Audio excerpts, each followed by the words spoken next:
Viewers আসসালামু আলাইকুম, আপনারা কেমন আছেন? আশা করি আলহামদুলিল্লাহ সকলে ভালো আছেন। কাছে দূরে দূরান্ত যে যেখান থেকে এই মুহূর্তে আমার ভিডিওটি দেখছেন সকলকে জানাই আন্তরিক শুভেচ্ছা। ভিউয়ার্স আপনারা সকলেই জানেন যে কম্পিউটারের শর্ট ট্রিক্স ভিডিও এর পাশাপাশি আইবাস সম্পর্কিত ভিডিওগুলো প্রতি শুক্রবার সন্ধ্যা 7টা থেকে 9টার মধ্যে আমার চ্যানেলে আপলোড করে থাকি। তো আপনারা যদি প্রয়োজন মনে করেন তাহলে ডেসক্রিপশন বক্স থেকে অথবা আই বাটন থেকে ভিডিওগুলো দেখে নিতে পারেন। ভিউয়ার্স আজকেও আমি আইবাস সম্পর্কিত একটা ভিডিও নিয়ে আপনাদের সাথে কথা বলবো। সেটি হচ্ছে যে এমপ্লয়ি মোবাইল নাম্বার চেঞ্জ, অর্থাৎ কর্মকর্তা মহোদয় নিজেদের আইডি থেকে খুব সহজেই দেখা যাচ্ছে মোবাইল নাম্বারটা চেঞ্জ করে নিতে পারেন। তো কর্মচারীগণ যারা রয়েছেন, যারা ডিডিও আইডি থেকে সবকিছু ডাটা এন্ট্রি হয়ে থাকে, তো দেখা যাচ্ছে কোনো কারণে মোবাইল নাম্বারটা এখন ব্যবহার হচ্ছে না, যেটা ইএফটি এন্ট্রির সময় দেয়া ছিল। তো এখন দেখা যাচ্ছে সেটা প্রয়োজনে পরিবর্তন করতে হচ্ছে। তো সেটা আসলে কিভাবে, কোথা থেকে ডিডিও আইডি থেকে আপনার ফোন নাম্বারটা চেঞ্জ করবেন, তো সেই বিষয়টাই আজকে দেখাবো। ভিউয়ার্স আর কথা বাড়াবো না, চলুন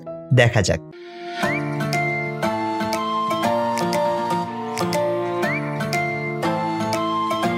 ব্রাউজারটা ওপেন করে নিলাম।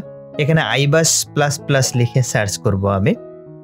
তো iBAS ++ লিখে সার্চ করার পর প্রথম যে আমার লিঙ্কটা আসতেছে যে ibas.finance.gov.bt, তো এই প্রথম লিঙ্কটাতে আমি ক্লিক করলাম। ক্লিক করার পর এরকম পপ আপ আসলো। তো এখানে দেখা যাচ্ছে ইউজার আইডি দেব আমি। তো ভিউয়ার্স এই বিষয়গুলো আসলে সকলেরই জানা, তো তারপরেও আমি একটু দেখাচ্ছি আপনাদেরকে।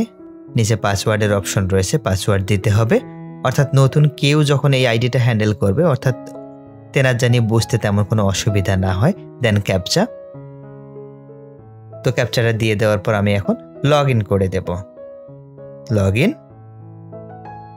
তো ভিউয়ার্স নিচে বাজেট এডুকেশন একটা অপশন রয়েছে অ্যাকাউন্টিং এর নিচে, তো আমি সেটাতে ক্লিক করলাম।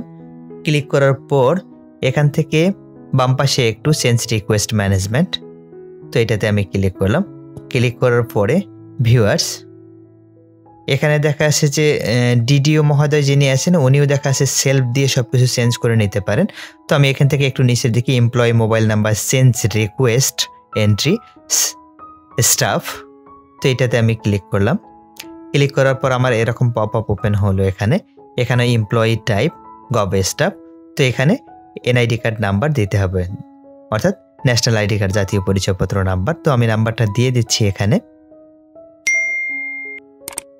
তো আপনারা চেষ্টা করবেন এখানে যদি জন্মসালটা না দিয়ে দেওয়া থাকে তো চেষ্টা করবেন জন্মসালটা অ্যাড করে দিয়ে দেওয়ার জন্য। দেন গো। তো ভিউয়ার্স আবার পাসওয়ার্ড দিতে বলতেছে। এই পাসওয়ার্ড বলতে দেখা যাচ্ছে ডিডিও আইডির যে পাসওয়ার্ডটা রয়েছে, তো সেই পাসওয়ার্ডটা আসলে দিতে হবে এখানে।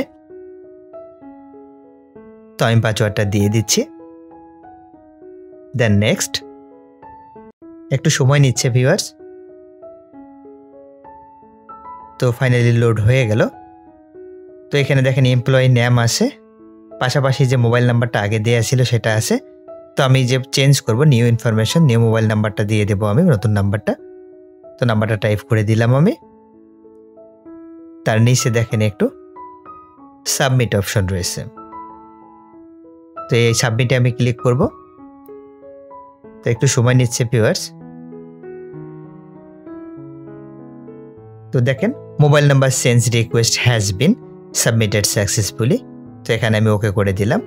ওকে করে দেওয়ার পর ভিউয়ার্স এখানে দেখেন প্রিভিয়াস ডাটা, রিকোয়েস্টেড ডাটা, অর্থাৎ যে ডাটাটা আমি পরিবর্তন চাচ্ছি সেটা হচ্ছে রিকোয়েস্টেড ডাটা। যেটা সাবমিট হয়ে গেছে, আপনি চাইলে এখান থেকে উইথড্র করে নিতে পারেন। তো ভিউয়ার্স এটা আমার হচ্ছে দেখা আছে ভিডিওটা মোবাইল নাম্বার চেঞ্জ রিকোয়েস্টটা, এটা হচ্ছে 2টা স্টেপের। তো এখান থেকে এন্ট্রি দেওয়া হয়ে গেল। এখন এটা ডিডিও আইডি থেকে ফরওয়ার্ড করতে হবে। Employee mobile number change request forward by DDO, তো এই অপশনটাতে ক্লিক করতে হবে। তো আমি দ্বিতীয় স্টেপটা এখন দেখাচ্ছি। তো এখান থেকে আবার যে মোবাইল নাম্বারটা এনআইডি কার্ড নাম্বারটা আমি দিয়েছিলাম, তো সেইটা আবার দিয়ে দেব, এখানে দিয়ে সার্চ করব আমি।